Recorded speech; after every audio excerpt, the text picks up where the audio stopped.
இது ஒரு சாதாரண மிக்ஸி கிடையாது. இதுல நம்ம அரைக்கிறது ரொம்ப நேரம் கெட்டு போகாம இருக்கும். கேட்கறதுக்கு ஜெனரல் உருட்டு மாதிரி இருக்கும். பட் ஆக்சுவலா அப்படி கிடையாது. இதை சாத்தியமாக்குனது இந்த ஃப்ரெஷ்னஸ் லாக் பம்ப். இந்த வேக்கம் பம்பை நம்ம ஜார் மேல அட்டாச் பண்ற மாதிரி கொடுத்துருக்காங்க. ஸோ இதை இப்படி சிம்பிளா அட்டாச் பண்ணிட்டு இந்த வேக்கம் மோடில் போட்டுட்டு நம்ம இதை ஆன் பண்ணி விட்டோம் அப்படின்னா ஜாருக்குள்ள ஒரு வேக்கம் வந்து கிரியேட் ஆகும்.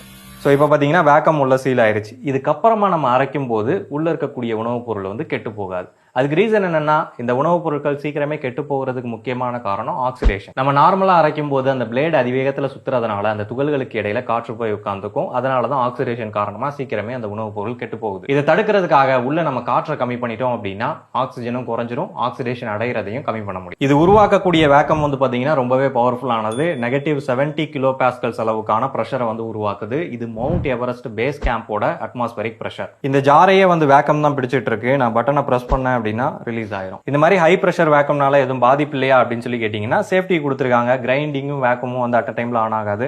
அதே மாதிரி இதுல வேக்கம் பிரஷரை ரிலீஸ் பண்றதுக்கு இங்க ஒரு நாபும் வந்து கொடுத்துருக்காங்க. ஸோ இதை ஓப்பன் பண்ணி விட்டோம் அப்படின்னா வேக்கம் ரிலீஸ் ஆயிரும். அதுக்கப்புறமா நம்ம அந்த லிட்டை ஓப்பன் பண்ணிக்கலாம். இதுல இந்த மாதிரி ஃபீச்சர்ஸ் இருந்தாலும் கண்ட்ரோல்ஸ் எல்லாமே ரொம்ப சிம்பிளா யூசர் ஃப்ரெண்ட்லியா இருக்கு. நீங்களும் இந்த ப்ராடக்ட்ல இன்ட்ரெஸ்டா இருந்தீங்கன்னா நியரஸ்ட் அப்ளையன்ஸ் ஸ்டோர்ல செக் பண்ணி பாருங்க.